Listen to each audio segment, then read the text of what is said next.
So hello everybody and welcome to this week's episode of the podcast. It is a great pleasure to have Danielle, Darcy here in front of me on the other side of the world. Great to have you here, Danielle. How are you? I'm good. Thank you, Dara. Thanks for having me. No, it's such a pleasure to finally get to sit down together and have this conversation. Really, you're one of the women in Ireland that I just love your work, admire your work. Mostly it's been from a distance. Haven't got to attend any of your workshops yet because you're up the north and all around the world. Yeah, And we've kept missing each other on different trainings, but I know we have. all in good time. Mm. So yeah, what's really making you feel passionate about life at the moment? It's a good question. Mm.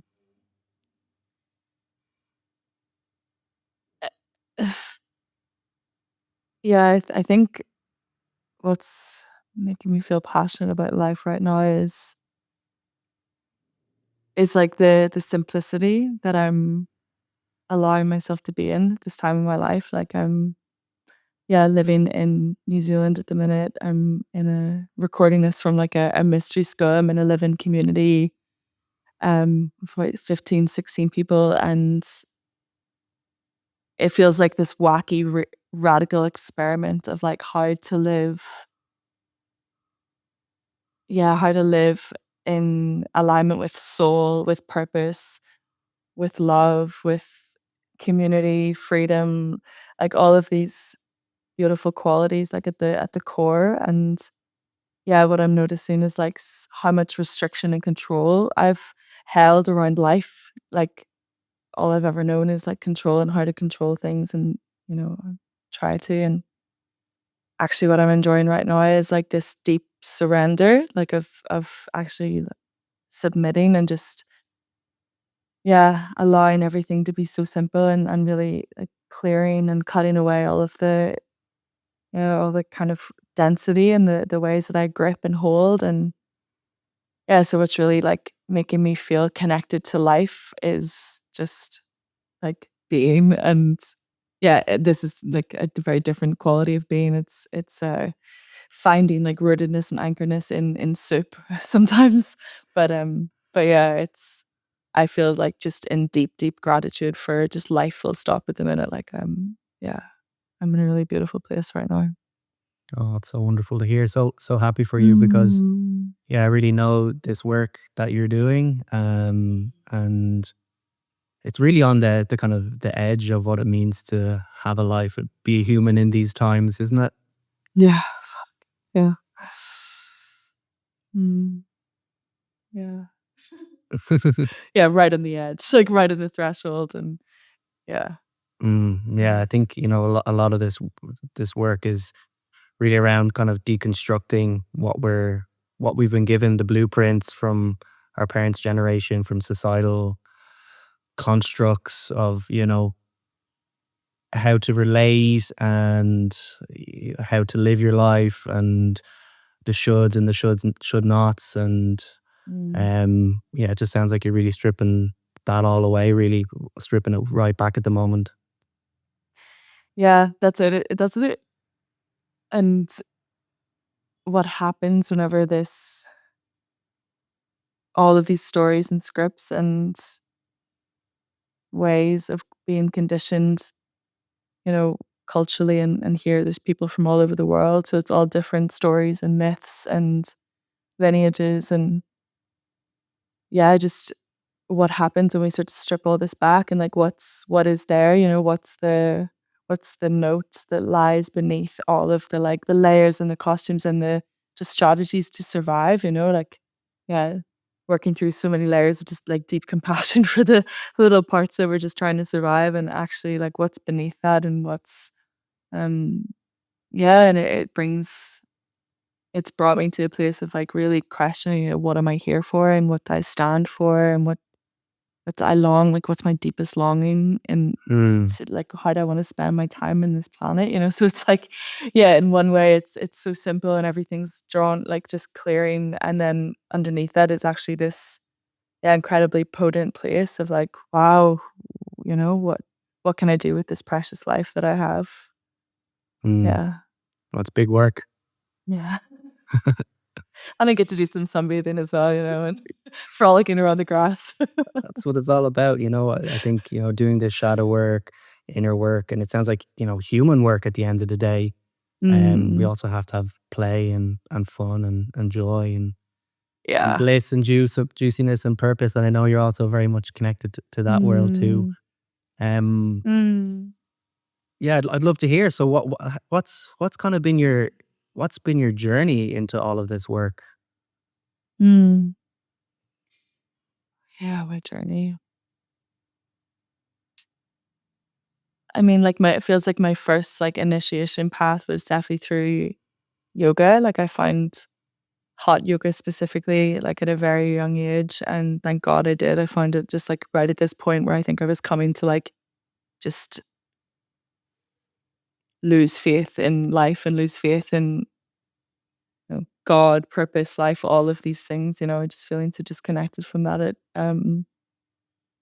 And yeah, having this practice of coming into my body and actually learning how to build capacity for the stress and the hopelessness that I was feeling on an everyday basis. It was like I was being drip fed this poison of, like, whether it was like depression or anxiety or yeah, just desolation. It was drip feeding into my psyche, into my consciousness just every single day, and just causing this split, just wanting to split me out of my body. And I find that, yeah, like, I mean, in hindsight, of course, at the time, it was just at the time, I just thought it was something to, like, lose weight or something that was like everyone was doing it. Actually, no one was doing it at the time, but it soon became cool. And yeah, it was, thank God, it was a saving grace because it was this one thing of just, like, pulling me back down into my body, into matter, into um yeah, to this place that just had become so dangerous for me to be in. And, this body that had, in my eyes, like, betrayed me or had turned against me, this body that I just couldn't trust, or felt so, yeah, split from this, like, deep fracture. And yeah, yoga was kind of my pathway in, as I've seen through, like, years and years of doing this, of, like, seeing so many people be broken open and opening in this world of, like, yoga and breathwork meditation, and they meet this path. So yeah, I've, like, deep bow to the gods for bringing yoga to me and allowing me this, like, time to, like, feel what it was to be in a body, because that became kind of my anchor as I started to do more work and unravel more layers. I realized, like, yoga had been that point for me of, like, okay, I've something to live for. I have a somatic experience of, like, being in this body Hmm. and feeling safe. Like, it was years and years of just very slowly creating a foundation to feel safe in this body, and to that only then could I do the work that I'm doing now. And yeah, it's such a gradual process. Yeah, I totally resonate with that. Very similar Mm, with myself, except, you know, I think for a lot of men, it's get big in your body and as strong as yeah. possible. And yeah, for women, sometimes it can be the opposite. You know, I think men want to Mm, shield themselves, want to protect themselves from the mm, world, and they do this by getting bigger muscles. In my experience, yeah. um, Well, it's like, just be whatever you're not right now. It's like yeah, bigger, smaller, wider. Let's just, like, just be whatever it is that you're not, and that'll make you happy. That'll fix your problems. yeah. So Mm, not accepting how you are in the moment. yeah. S- It's self-love stuff. Totally. And I think it's hard, especially in Ireland. I think it's really hard for a lot of people growing up. I think a lot of culture is around disconnecting from the body, and that's why I think a lot of these embodiment practices are becoming so big at the moment. You know, yoga's been around for the last number of years, and now it's dance and somatic work, emotional release. Could you speak into, you know, your work around working with those embodiment practices and somatic therapy? Yeah, of course, yeah. Um, yeah, so I began with yoga and slowly started to kind of broaden out into, as I was like, it's like, as I do the work on myself, that's the always the first step, is like I start to do it on myself, and then I kind of explore that world and embody it and then eventually start to teach it. So it felt like, yeah, as I was starting to teach yoga, then that's whenever I started to actually delve into the trauma centered yoga teachings and working with, yeah, different like lineages of tantra. It was like I was circling around the work that I do now, which is like somatic sexological body work, which is working with erotic spaces and people's sexuality, like sexuality and eroticism and self-pleasure.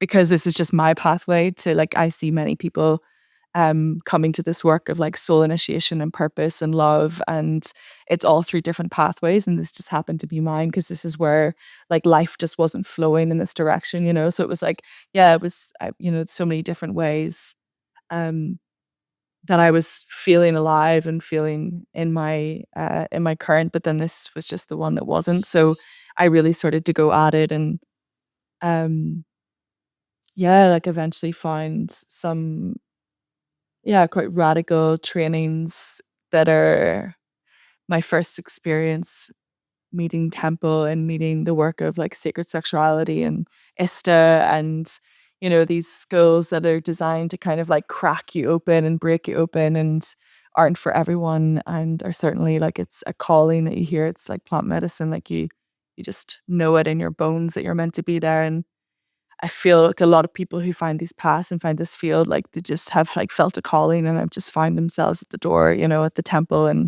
um and and from there it goes. But from discovering this world where I was given full permission to be in like all aspects of myself, to be in my eroticism, to like really work on my sexuality and see how that wasn't, yeah, to see how like no matter how many years of embodiment I was doing or all this stuff, like it wasn't actually going anywhere because I was still feeling this split. There was still parts of me that weren't allowed to come up, or that I was still pushing down or still shaming or still judging, and still just believing are deeply unlovable. And yeah, from this then I found the work of yeah, somatic sexology, and I trained there for 2 years. And yeah, I'm a big like I'm a nerd for this stuff. I feel like I've just been learning, like, and I will be learning until the day I die. So I'm just Right there like with you. trainings and yeah, yeah. And I know we've like we had like a couple of maybe it was like a year of just me and you, just like our only communication was like, where are you going? What training are you on? What's like, tell me the cool things to do. So yeah, I love having friends like that I can just be like, what's, you know, what's next, sort of thing. And I also have to look at that. Like I've been really sitting with that part of me that is that seeker, the seeker inside of me, that like I have a lot of Sagittarius in my chart that's just constantly like, okay, what's the next thing? And let me learn, let me know, and let me like absorb all of this in. And yeah, actually, you know, this experience coming to New Zealand has actually been like putting on the brakes and like this, you know, skidding to a halt of like, okay, can I actually just be with the past few years? Because they've Uh, been just extraordinarily like fast, and I've been on this accelerating initiation course. And yeah, to actually just land here and be here and yeah, know that I've done a lot, and all these trainings that I've done have brought me here to, yeah, working with yeah, just I think it's just like working with bodies. I work with bodies and help people land into their bodies and find safety within their bodies. And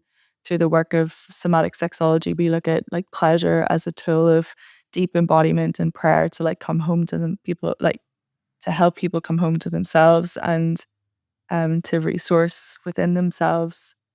And as a deeply like political act and, you know, revolutionary act, I feel, as well. So yeah, it's an absolute honor to do this work. oh, amazing. There's so many avenues there I want to go down. I need to try and try and think which one I'll take. But yeah, Mm, and same for me, on my journey, with having, you know, radical self responsibility around mm, myself, my pleasure, my sexual energy, seeing my sexual energy as healing energy. Um, mm, and a lot of, you know, I'm the same academic intellect. I very much hear up, you know, yeah. I for years, you know, studying science and my PhD, and a lot of people in the academic world are just head up. And Mm, a big part of my journey the last few years, as you know, is, you know, with the ISTA work and the sexuality work, is going down yeah. to descending into the body. So I want to go up and I want to go down. I want to be embodied. Yeah. Um, and I Yeah. think, you know, coming from Ireland, it's a big mission because we've had, like you said, there's so much. shame and disconnection and avoidance Mm, from those parts. And it is really like you're totally right, an act of revolution to yeah, reclaim our full human beingness. yeah. Yeah, we actually held a workshop here like 2 days ago, called House of the Fallen Woman, like me and, a friend, Bridget, and yeah, we really connected over this, like the archetypes that we repress and push down within us that, and it's not all just about sexuality, but about like the fallen woman in all bodies, that part of us that we exile and outcast and shame. And, I was able to like touch upon a lot of the cultural myths and stories and I don't even like to call it history, it's not history, like the Magdalen laundries in Ireland and the fear and the terror that I have in my being around motherhood and around, years of like shaming my sexuality and just keeping myself in this little cage and box. And I've been journeying with disordered eating as well for over a decade. So it's like there's a lot of stuff to do with the body that I feel is like, yes, it's to do with Ireland and to do with a culture that is designed to actually put all sorts of divinity and devotion outside of our bodies. We've been brought up to like devote ourselves to the God that lives outside of us and to bow down on our knees and give ourselves to the altar of, divinity that also at any moment could turn around and tell us that we're a sinner and that we need to go to a Mm, labor camp down the road, or you need to turn your daughter into the laundries so that, so she dies on the floor scrubbing. And that's not history. That's not hundreds of years ago. That's not in the past. That's it's our lifetime and it's in our bones, it's in our blood. And yeah, and I feel this work also is how I honor the women that have come before me and from Ireland, and honor those parts of us that have fallen and the parts of us that also have turned away from the fallen woman, like that's a big part of our the shame of Ireland, I think, as well, is like, the hundreds of people that knew that this was all going on and turned away. And that could be said about many things that have happened in Ireland of this, very insular, like, and deliberately trying to isolate us, because like what mm, happens when we all come together, what happens when we all land deep into our bodies and connect to the land and connect to the magic of the land. Like I know we have that as well between us of like, oh my God, what it feels like when we all come together in group and when we all come together as tribe in Ireland and sing and dance and hug and kiss and it's just like that's the Ireland that I can see, I can mhm. see it so clearly and I'm just like charging forward like I I don't like I know this is all happening and I know it could be naive and that's okay, but I see something and I'm going towards it all the time. Oh, I love that. Yeah. I'm in fully supportive of that vision because I know. That's my little Irish future coming out there. Phew. I Yeah, because I know, I've met so many Irish people who've done this kind of radical work, and it's like Mm. they how do I even put it? Even people from other countries say to me, "Oh, I didn't even think you were Irish," because they have this kind of like stereotype of what Irish people are. And if you get rid of the murkiness, you get to what I feel is a real Irish person. Yeah, Um, so and the stuff that has been put onto us, and the shame and the disempowerment and the Mm. disconnection from our sexuality and our eros and our joy. And Mm. I think we're in a kind of a definitely a cultural renaissance revolution maybe in Ireland, especially with the language. And now Mm. we have, temples landing in Ireland. You want to speak into some of what a temple is for probably a lot of people who don't know what they are. Yeah, yeah. Thank you. Yeah. That just made me laugh because 'cause I'm like, "Yeah, I still need to get you in a temple." But yeah, so I mean, temple is a way of living, it's a prayer, it's so much bigger than any words could ever encapsulate. And even just, yeah, temples landing in Ireland, like it's yeah, the word landing is always feels like it's like coming from the outside. And what like Sean is, yeah, Sean's my spiritual husband and co-facilitator, and I just love him so dearly, and we've been doing this work together for the past 2 years, 3 yeah, 2 years. Um Yeah, and there's so many of us now doing this work in Ireland that is temple regardless of the word, it's like you're holding temples in your work, and like I know, so many other people are doing it as well. And yeah, I guess it's like a word to sort of create a container around the energy and like around this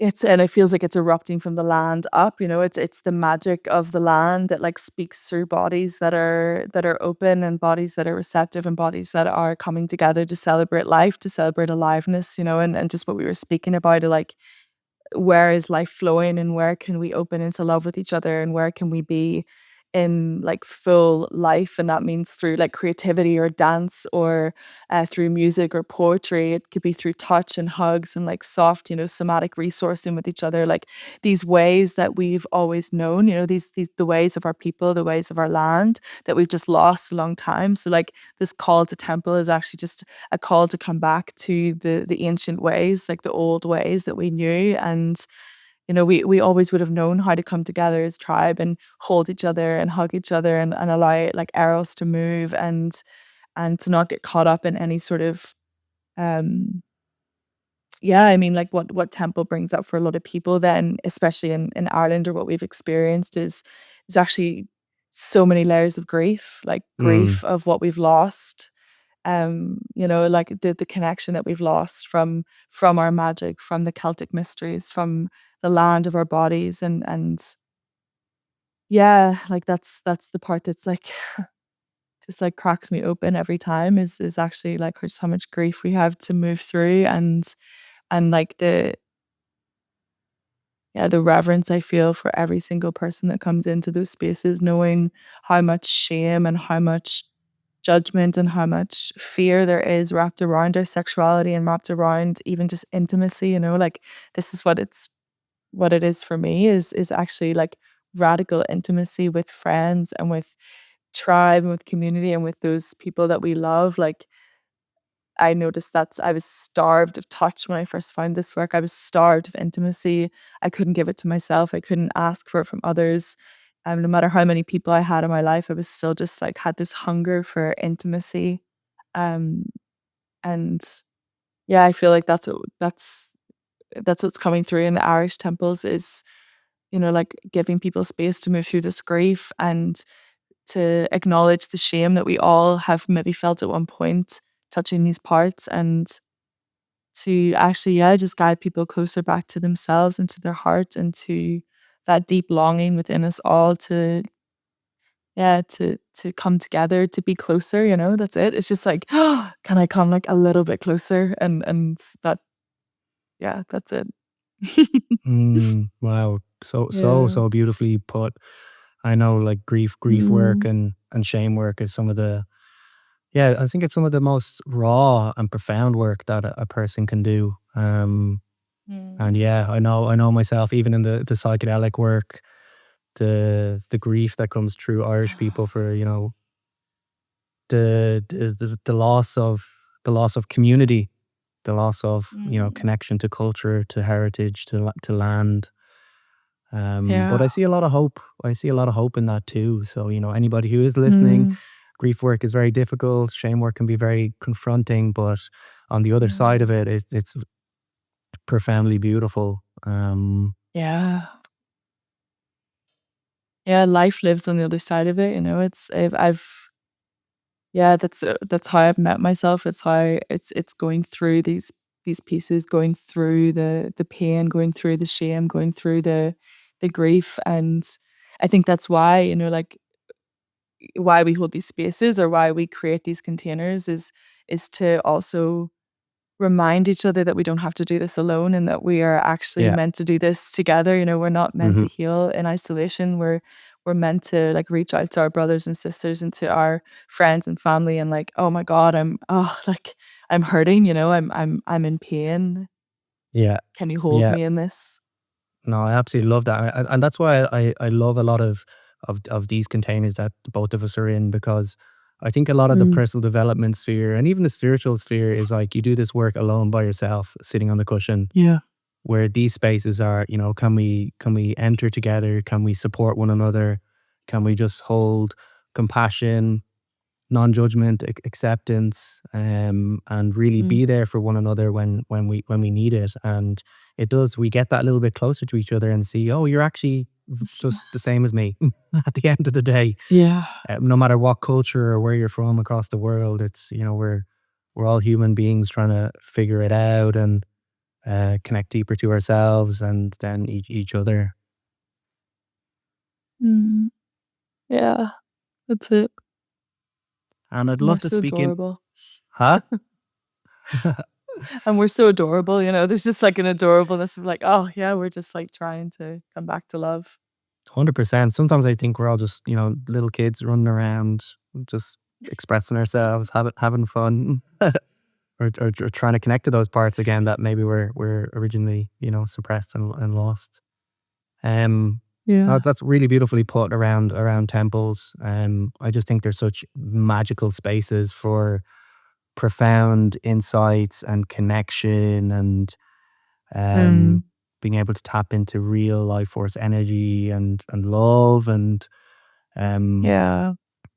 yeah, I love them. I love them. Yeah.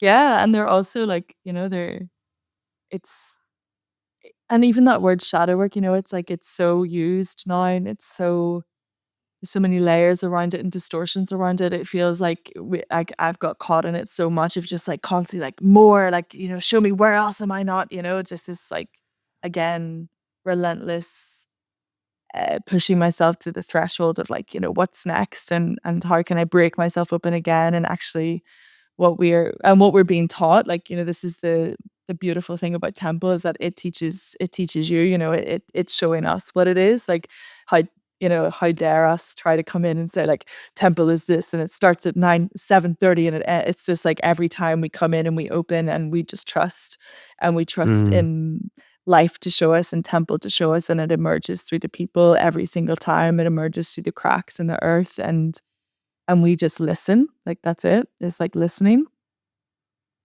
and yeah, yeah, I lost my train of thought there, and I've been talking about temple, trying to say what it is, but yeah, it's a deep listening, and it changes every time, and it's so slow. That's it. It's like it's like it's such a slow revealing and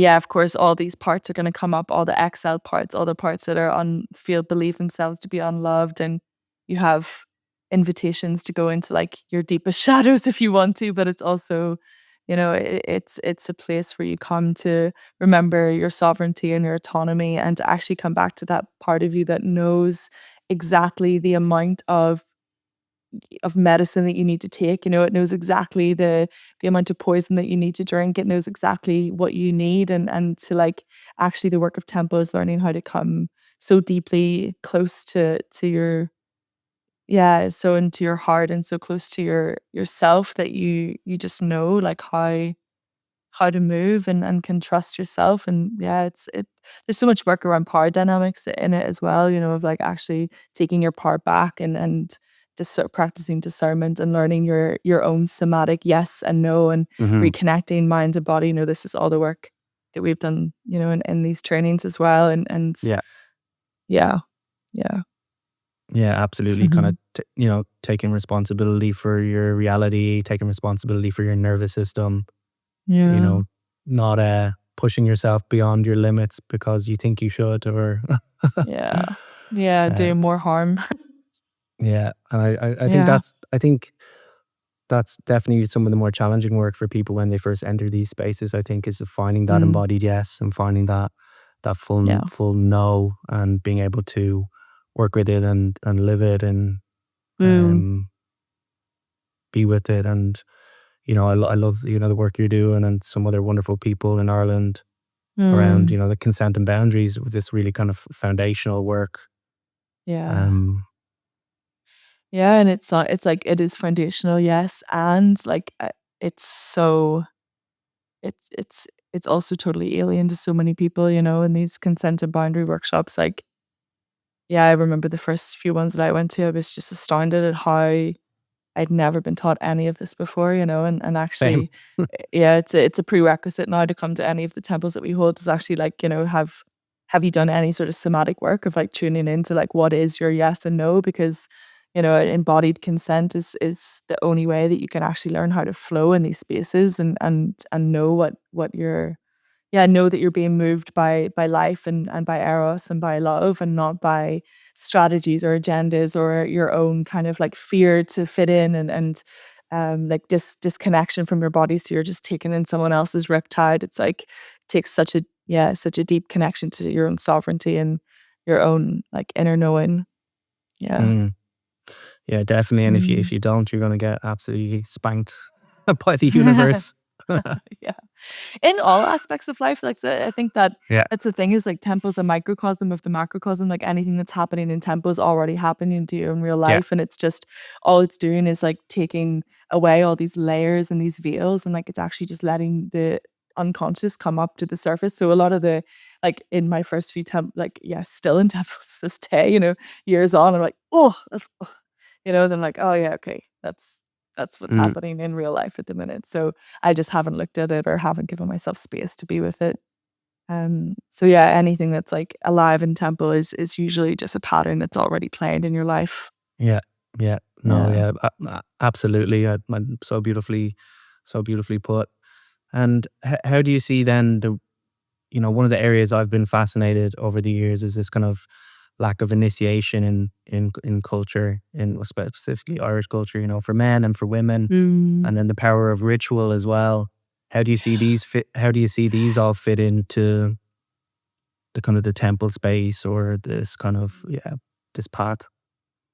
Yeah. Yeah, I mean, that's why I love the work that you're doing and like, yeah, again, seeing so many people emerging with these rites of initiation and rites of passage work in Ireland and can feel how I missed out on a lot of those initiations and now, 33, I'm just starting to kind of like fill in the gaps and go back in my life and kind of midwife my younger parts through those initiations now, and yeah, for me, it's especially being from Ireland, it's like it's all about just coming to the land and yeah, I feel like my first initiation with the land with Ireland was going to Queen Maeve's tomb in Sligo, and I made an oath to Ireland to just like that was it. I was like, "I'm here, I'm devoted, I'm on my knees, and I'll do this, I'll do this work and until I die," of just like landing like, how can I support, yeah, beings to just land deeper into their body so that we can land into this planet, so that we can actually like know ourselves as beings that belong here and that have have something to have something to give and something to offer and something like we belong here, we are welcome here, we are loved here, like, and yeah, I feel that from in a female body, like as I started to connect more to the earth, to walking around the trees and connecting to the soil and to the dirt and connecting with nature more, and I started to then feel that connection through my body and connecting to my blood and to my cycles and to death and to the crone. It's like using archetypes as well, like the yeah, like really connecting to my blood and my cycles is one of the biggest initiations that I've had, and that ripples through all aspects of my life now, with the work in self-pleasure and somatic intimacy and erotic spaces, like, it's all just coming from this deep connection to my body as earth, as land, and, yeah, that felt definitely like my initiation through the archetypes and through the goddesses of Ireland and through the trees and through the stones and the sacred sites and, like, all of that, like, we're so much richness and culture and mythological, um yeah, guides already, being from this land, like yeah, especially being away from it, like I feel the Yeah. potency of Ireland so much strong. I wear my cape sometimes, like walking around like this proud, so proud of it. But yeah, Yeah. feel like we're so lucky to be where we're from, and there's so much initiation just seeping through the cracks, like everywhere we go. Yeah, totally. Yeah. I always talk to people here when I'm away in India or wherever, and people are always like, "Wow, you're so proud of your country." I'm like, "Yeah, because Ireland's class. We have wonderful people Yeah. and the most beautiful nature and sacred sites Yeah. and land. The land literally vibrates and sings. It's such a potent and beautiful home. And yeah, you're so right with the kind of rich mythology and magic that we still have kind of encoded into our culture.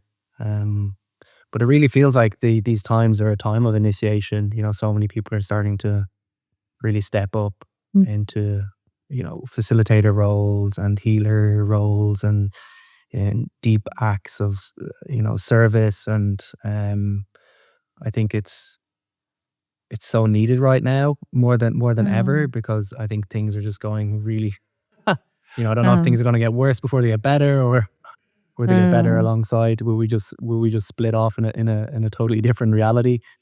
Um, like, what's this thing, Mm. the Kali Yuga that everybody keeps talking about here? It's like, oh, it's happening. We're splitting off. Yeah. Um, but yeah, I love the way you touched on that with the initiation for women into the cycles. Mm. Um, because I see, with men at the moment, it's like, how can they do their own initiation as men and then also honor the feminine within too, which Mm. is a big part of the work that I absolutely love. Connecting to both of those parts, and then being able to support your partner in that. Support their, have that awareness for yourself that you can then support wherever your partner's at in her seasons and cycles. Yeah. Um, and at the moment, one of the areas that I'm also really curious about is this. Sometimes I find the discourse on the masculine feminine polarities quite useful, but also kind of boxes people in as well. Um, I think it's the work of stepping beyond the polarities and collapsing them. Yeah. Um, can you talk a little bit about maybe your thoughts on this kind of big resurgence in masculine polarity dynamics and teachings, and do you Mm. think it's useful, or do you think it's actually just boxing people in? Where do you kind of stand on it? Yeah. Yeah, it's interesting because I feel like maybe you've had more experience with the like those polarity because I see a lot of my friends that go into like that are in men's work and holding spaces for men like and even with like the clients like I work actually mostly with male clients with the work that I do like when I do one-on-one work and yeah, what I'm hearing is like the like how much of the polarity teachings are coming through, Instagram and the algorithms of like, you have to do this or else you're not a man and and it's like, oh my God, like the I feel like the patriarchy was it was so insidiously poisoning men before, like, Yeah. not really it was so uncovered, it was so unconscious, it was so deep, and now it's coming up more of, like, there I feel like more men are able to see now just how much, yeah, just how damaging that narrative can be because, yeah, anytime you go off into any polarity, so far, it's eventually you're gonna find yourself boxed in by it, and yeah, I've always felt like a kind of like resistance to the feminine, like any sort of femininity that's like fed to me that's telling me to be all the way over here, um, which I'm quite grateful for. And then yeah, the work that I found now, which is actually like how do we just collapse it all and actually work with the feminine body and the feminine and the masculine in male and female bodies and all bodies. And yeah, even in this workshop that we did with the fallen women, we had male bodies in the space as well. And they were really like deeply touched by like this journey that they had of like touching into the inner whore within them and the mother within them and the crone within them and the maiden within them and and also, like, it's just it's a pendulation, right? It's like, maybe we did, like, just go so far to one end that we now need to like, the polarity teachings are just kind of, like, pulling us back, and the main idea is to kinda try and find a center that works for us because I also love polarity, um yeah, in my relational heart, my romantic heart, like, I love I love finding the polarity, like, something opposite of me so I can go into all of the mayhem of it, and if for me, it's a practice of just, like, noticing, like, okay, that's why that's Hmm. a person is, like, intoxicating for me right now is and yeah, I know, like, Bruce Lyon's Yeah. teachings as well, like, his romance to reality is just, like, seared in my mind, and I have to come back to that again and again. It's just, like, such a beautiful teaching of how, yeah, polarities really do work, to like actually just collapse us into love. Cause like that's the thing is like we're just coming back to collapse it back into love. And when yeah, just to come back to your like initial seed, there was like the when I meet men that are being fed this this is the only way to be a man, and you have to do these 1, 2, 3 steps and squeeze so tightly, and never, Yeah. if you ejaculate, then you're going to hell. It's like I'm like, man, this just feels like another priest. It just feels like the same thing that's been happening. Like anything that we give our power over to, in that way to say like you're good, you're bad, you're right, you're wrong is just feels like another stream of disempowerment. So it's like I guide my clients, my male clients, to like what feels true to you and what feels like love, what actually Mm. feels like loving your body and what feels like loving your partner and staying true to what, yeah, yeah, staying true to themselves, I suppose.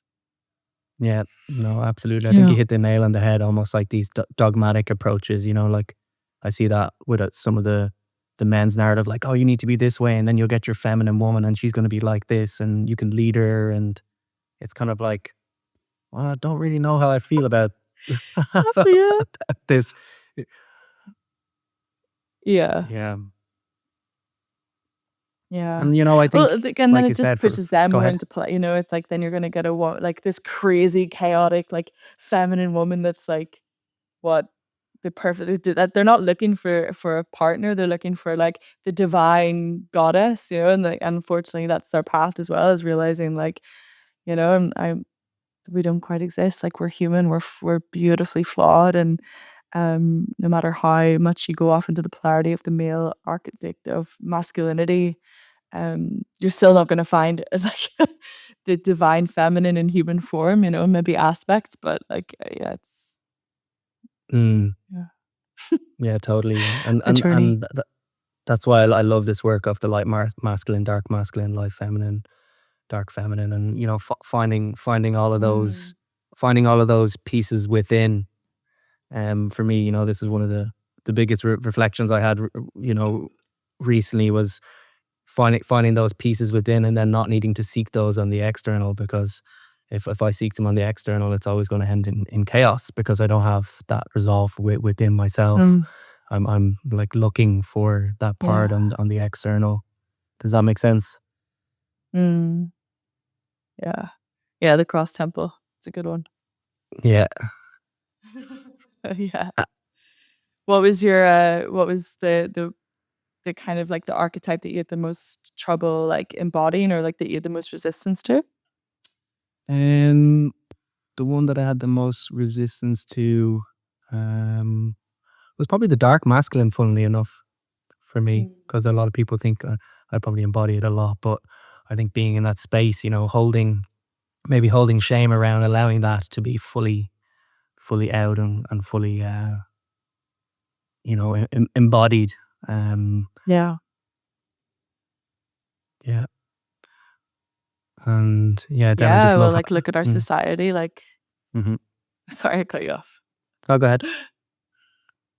Yeah, I mean, I would just, like, look at society, like, when are you ever actually able to run the dark masculine fully without it being, like, projected on as being the distorted? It's like the distortion of each of the archetypes is usually what we're being fed, rather than the actual purity of, like, the beauty of being in your dark masculine of, yeah, that energy is so intoxicating and so needed in the world.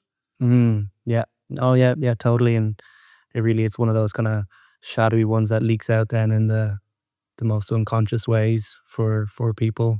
Um, yeah, and I'd love to speak about, what's beyond these polarities for people who haven't heard of the void, maybe, or the darkness, because I know you love hanging out in there.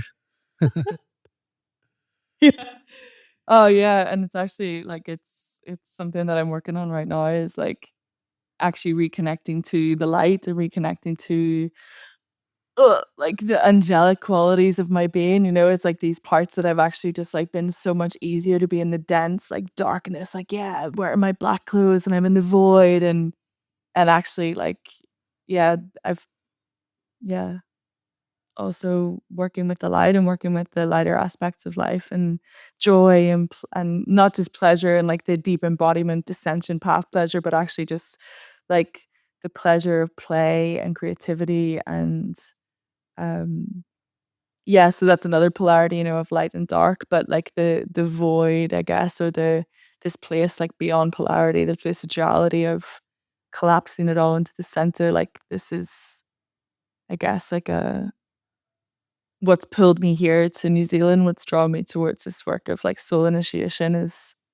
um yeah, my relationship to like emptiness and to I kind of mentioned it before, like being brought to these like really um desolate and hopeless places, quite young and, through trauma, through just overwhelm or through just whatever path it was that I decided to take, like, I've always had this connection to emptiness and to this part of me that just wants to collapse everything into nothing and just wants to be free of it all, and it manifested through different, like, quite destructive ways throughout my life, and yeah, I guess like finding this work or finding this field, this line of teachings where it's actually an embodied practice of going to these places beyond like the human and beyond like even beyond the soul and into the nothingness and resting there and learning how to resource there and learning how to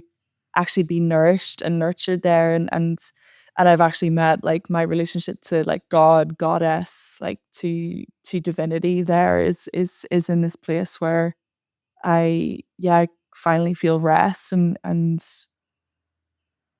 yeah, it's definitely like a practice to be felt and somewhere like that you are that everyone kind of knows, like it's there's a subtle note to it that we all know in some way and are drawn towards, whether through curiosity or through resistance.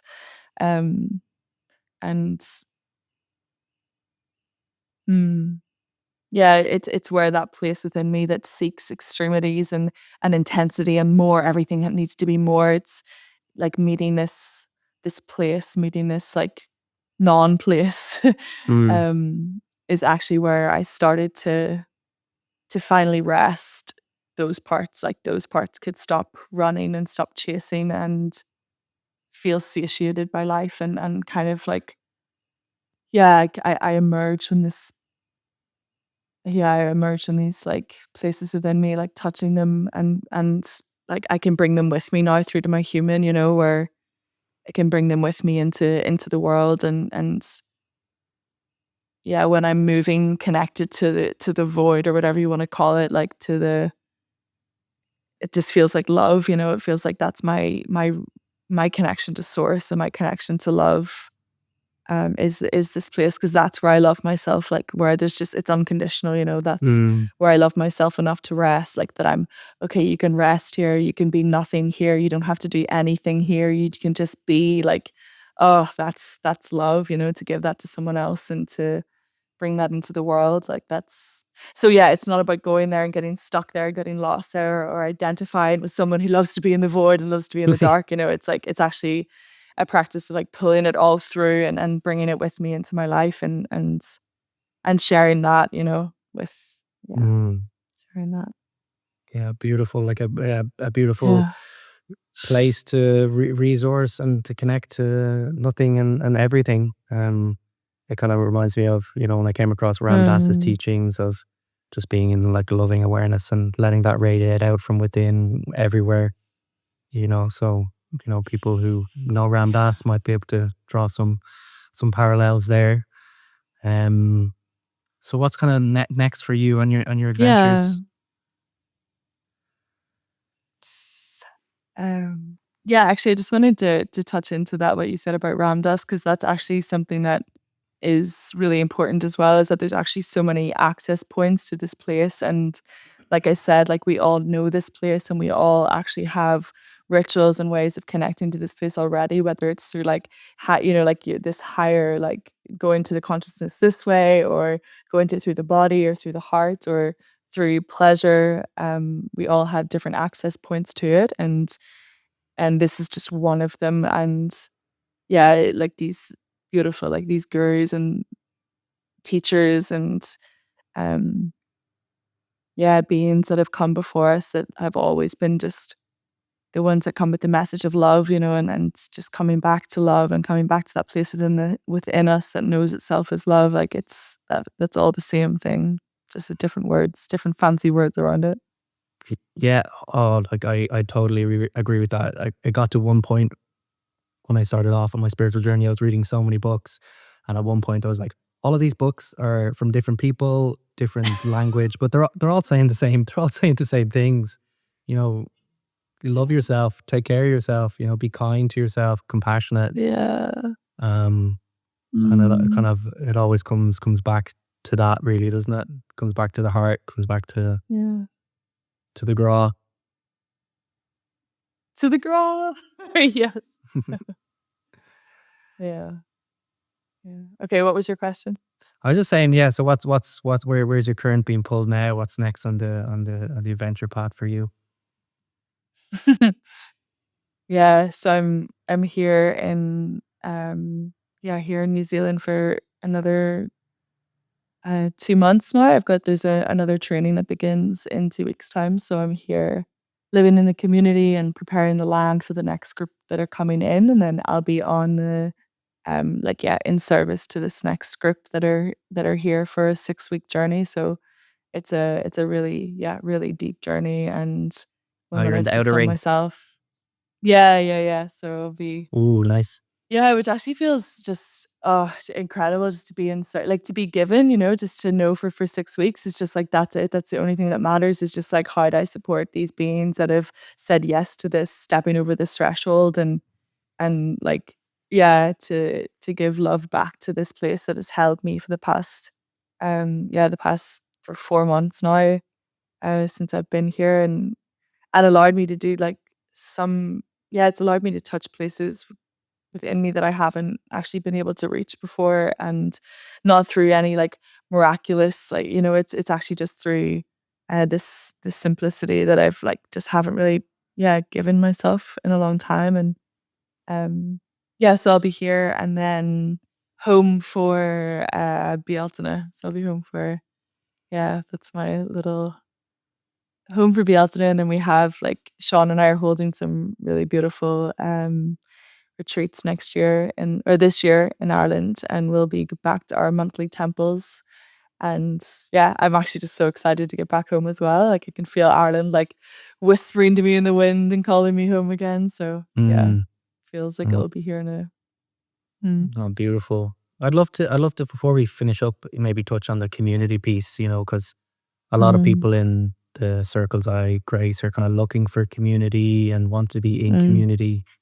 Um, yeah, I wonder what my question is really around it, but Mm. um, yeah, how do you see that kind of being initiated? Because I think there's comes a lot of challenges. So I heard living in Yeah. conscious communities and especially Mm. communities are doing this work. How do you maybe see this being initiated, or do you have a vision Yeah. there for it? Yeah. I mean, that felt like that was where a lot of my yes came from to stay here and live here for this part, like in between trainings was to really yeah, get this experience of what it is to live in a conscious community. And not only that, like this feels very different to what I envision or what I would love to bring home to Ireland or what I would love to like seed in Ireland. Because this is like we're living in a mystery school. It's an active field. It's very, very much like specifically made for this work. Yeah. So yeah, there's a lot like moving always in the undercurrents, and actually there's a, I'm so longing for this to exist in Ireland, and also excited at like oh my god, and it's not going to be as crazy as this. It's not going to be.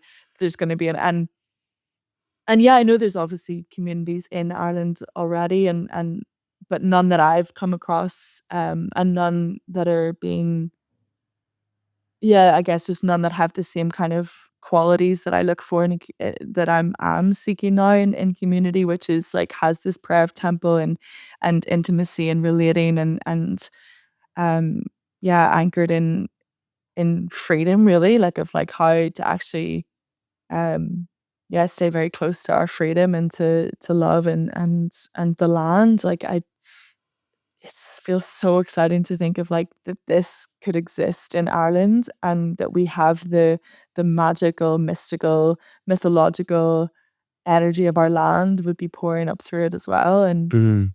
yeah, I have so many yeah, I have so many ways that I feel like I'm gonna be like, this is my work now of like actually, yeah, of course the temples, but it's like it's all what for, you know? It's like this is all part of it is like this is how we start seeding community and really like sending this vibration out through the land, through through Ireland of like coming together, you know, like can we gather around the fires like we used to gather around these acupressure points in Ireland and I think that is where we start to then, like, as we come closer and as we come together, like every single person I talk to now has a dream of living in community or Hmm. opening a retreat center, or having land or doing something. And it's Yeah. like, okay, so like what's the next step? You know, like how do we? And I feel like that's my mission in this lifetime is like, okay, yeah, like let's do the next step and let's like put this down into the earth and anchor this in because it can exist and I see that, you know, as our future and um, yeah, just these images of us all living around like the hawthorn trees and of course it's not all like, you know, sunshine and rainbows and I know Yeah. that and yeah, I'm living that. Um, and that's okay, you know, that's life. It's like, yeah, can we all actually um yeah, do it anyway, you know? Yeah. It's Yeah. the perfection of it, yeah. No, absolutely beautiful vision, and I think I'm very similar energy and right there with you on it all. Yeah. Yeah, I definitely see a really, really bright future. It's going to take work and it's going to be different as well in Ireland. And I think that's where the Yeah. magic is going to lie, that it's going to be different. It's not going to be like anything else. And Yeah. that's the exciting thing for me with this work. And Mm. how does that land on our soil with our myths and our legends and our magic and our medicine and and the people. Yeah. I think it's going to be great crack, whatever it's going to be. Whatever we do, it's gonna be fine. It's gonna be grand. It'll be fun. Yeah, and Yeah. like that's the beauty of it is like, oh my god, like just the journey, the adventure of like figuring it out, you know, like we're already doing the thing that like we're already doing it, you know, there's so many of us already like vibrating this frequency of okay, how do we come together and gather and live in this way? And it's not just something that we like go to a weekend workshop or go to you know, like an online course anymore. It's not that. It's like we're living it, we're embodying it, we're breathing it. And yeah, I see that in what you're doing and what you have been doing. You know, it's not just like something that you just thought of yesterday. Like you've been living this and breathing it for so long now. And it feels like that's the fertilizing, the tilling of the soil that's been happening. And we're planting the seeds now and like this is why we're able to like envision it is because the seeds are planting, you know, and we can already see what's coming and yeah, that just brings me so much excitement and joy to know that there's so many of us with this and yeah, excited to all come together and weave and dream and yeah, I know, giggle. absolutely. Ab- All about the laughing and giggling. I think that's embedded in our psyche, Irish people, Yeah. you know. I love it. Danielle, thank you so much. What a Mm, live and wonderful conversation. yeah. Mm, just really an honor and awe of your work and the work that you're doing Mm, yourself for our land and our people and everybody who touches your work and your circles. Yeah, the deep mm. reverence and a thank you. Yeah. Oh, Dara, thank you. And thank you for, yeah, for the work that you're doing as well. I see you. I've been, yeah, can't wait for us to bring our bodies together and like, yeah, finally be together whenever, yeah, whenever that may be. But thank you. Yeah. Thank you, absolutely. Mm. So, yeah, then just where can I'll put everything in the notes, but where can people find you? What's coming up next for you? Anything you want to have a little shout out to? Hmm. Yeah, I'm like mostly just on Instagram. So yeah, you have an Instagram link. I have a meditation app that I yeah, that is live all the time, and Love Temple is the name of the temples that Sean and I facilitate in Ireland, and yeah, those will be running monthly from May onwards again. So yeah, if anyone's listening and feels the call, there's lots of like yeah podcast episodes that Sean and I have done also like kind of spiraling deeper into this and into this work. So it's all kind of available on my Instagram. But yeah. Wonderful. Thank you. And like I said, I'll pop everything in the notes. So thank you, everybody, if you got this far today. A wonderful conversation. I hope it unlocks something for you. I hope it wasn't too mysterious or magical. We're always open for questions on any of these topics. So yeah, until next week, thank you so much. And yeah, Grog Spannock, take care.